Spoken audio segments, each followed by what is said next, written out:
कौन क्लेश काल में होगा, क्लेश काल में कैसे कैसे लोग होंगे, क्लेश काल के लिए कौन निर्मित किए गए हैं। हालेलुया, जय मसीह की।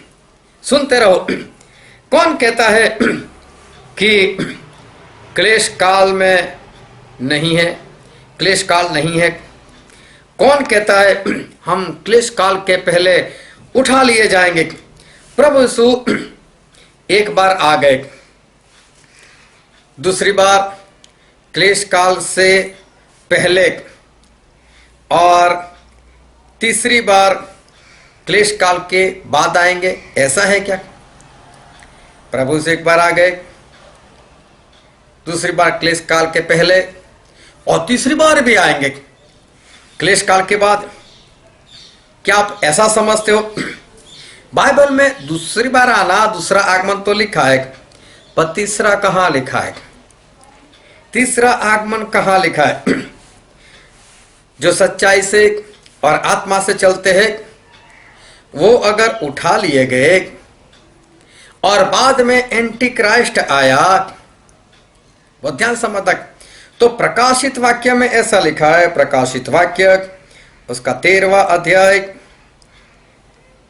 प्रकाशित वाक्य उसका 13वां अध्याय, और हम पढ़ते हैं उसका 15 वचन। यहां पर ऐसा लिखा है, और उससे उस पशु की मूरत में प्राण डालने का अधिकार दिया गया। जो झूठा भविष्यवक्ता है उसकी बात कि पशु की मूर्त बोलने लगे, मतलब एंटी क्राइस्ट मसीह के विरोधी की जो मूर्ति है वो बोलने लगे, और जितने लोग उस पशु की मूर्त की पूजा न करें उन्हें मरवा डाले। अभी जब एंटी क्राइस्ट आएगा तो अपनी मूर्ति बनवाएगा, उसमें प्राण भी डाल दिए जाएंगे, वो बोलने भी लगेगी, और जितने लोग उस मूर्ति की पूजा ना करें उसको वो मरवा डाले। इसका मतलब बहुत लोग होंगे जो मूर्ति पूजा से इनकार करेंगे। अभी सोचो कि आज ही कितने मसीह लोग मूर्ति पूजा करते, क्रूस की पूजा करते, फोटो की पूजा करते, अपने घर में फोटो रखते, मूर्ति भी रखते, कई लोग मोमबत्ती भी चलाते। लेकिन जो कोई ऐसा नहीं करता, जो सच्चाई से आत्मा से चलते हैं, ऐसे सभी लोग तो ऊपर उठा लिए गए, वो सभी लोग ऊपर चले गए। अभी जो बचे वो कैसे? वो तो कचरे के समान ही। अभी एंटी क्राइस्ट आ गया तो वो जबरदस्ती किसके पास करवाएगा?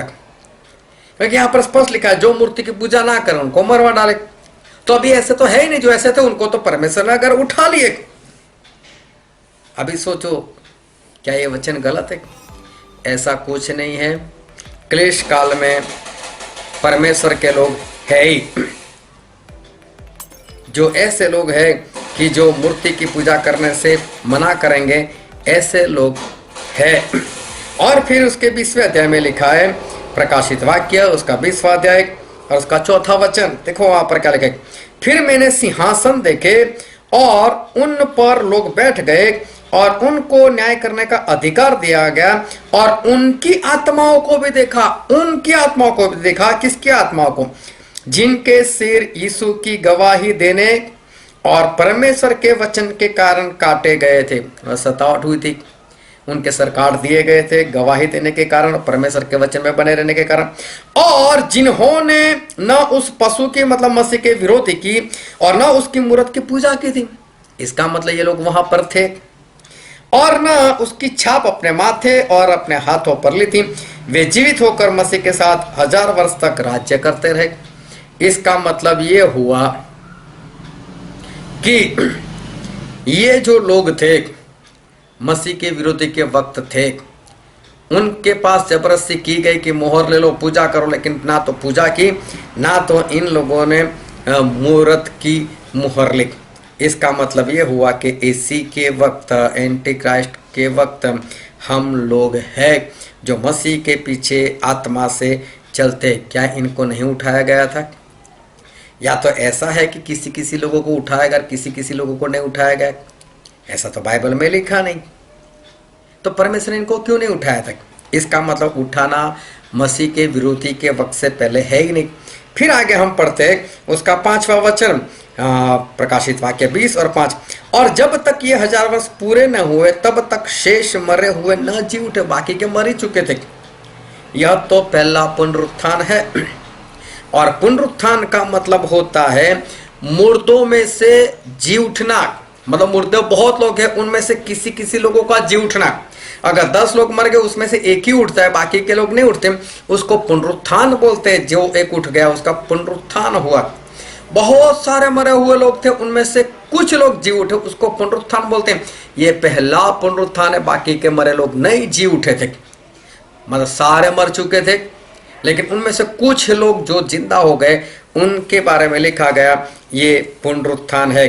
बाद में ये लिखा है यहाँ पर ये पहला पुनरुत्थान है, लेकिन दूसरा पुनरुत्थान लिखा ही नहीं बाइबल में। पूरा बाइबल पढ़कर देख लेना। पुनरुत्थान एक है, दो पुनरुत्थान नहीं है।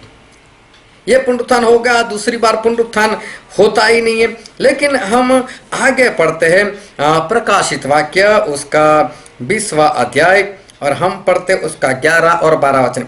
फिर मैंने, मतलब 1000 साल के बाद, फिर मैंने एक बड़ा श्वेत सिंहासन और उसको जो उस पर बैठा हुआ है देखा, जिसके सामने से पृथ्वी और आकाश भाग गए और उनके लिए जगह ना मिली। फिर मैंने छोटे बड़े सब मरे हुओं को सिंहासन के सामने खड़े देखा। छोटे बड़े सब मरे हुए को देखो, सब मरे हुए जी उठे तो उसको पुनरुत्थान नहीं बोला गया। पुनरुत्थान किसको कहते हैं? बहुत सारे मर गए, उनमें से किसी लोगों का उठना, उसको पुनरुत्थान बोलते हैं। तो सारे लोग उठ गए तो उसको पुनरुत्थान नहीं बोला गया। फिर उसका 6 वचन पढ़ते हैं। धन्य और पवित्र वह है जो पहले पुनरुत्थान का भागी है। मतलब जो पहले पुनरुत्थान में ही जाग उठा, जी उठा, बस वो ही पवित्र है और वो ही धन्य, मतलब वो ही आशीषित है। ऐसों पर दूसरी मृत्यु का कोई भी अधिकार नहीं। दूसरा मृत्यु मतलब जिल, आग की जिल, उसके ऊपर इसका कोई अधिकार नहीं। पर वे परमेश्वर और मसीह के याजक होंगे और उसके साथ 1000 वर्ष तक राज करेंगे। पहले पुनरुत्थान में जितने लोग हैं वही, दूसरा पुनरुत्थान है ही नहीं।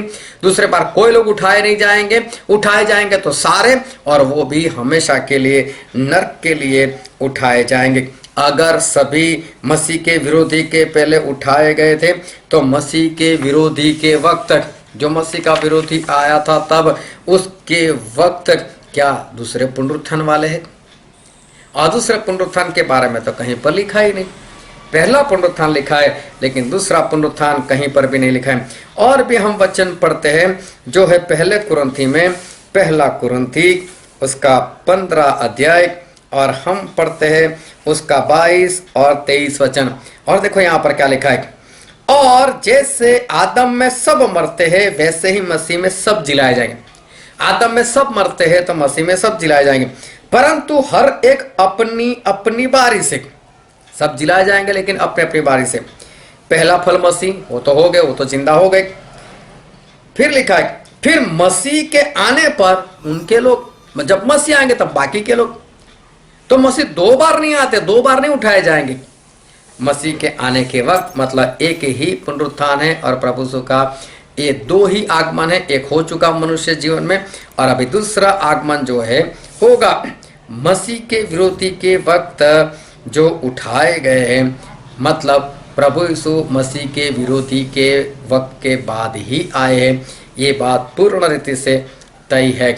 तो क्लेश काल हमारे लिए है ही, सतावट है ही, इसको मानो, किसी के भी भरमाने में मत आओ। अगर क्लेश काल के लिए तैयार रहोगे तो पवित्र आत्मा के सामर्थ्य से बचाए जाओगे। लेकिन आप ऐसे रहोगे कि क्लेश काल मेरे लिए है ही नहीं, तो जब क्लेश काल आएगा तब मार दिए जाओगे। और इसलिए जागरूक रहो, सोते मत रहो। परमेश्वर आपको आशीष दे। आमीन।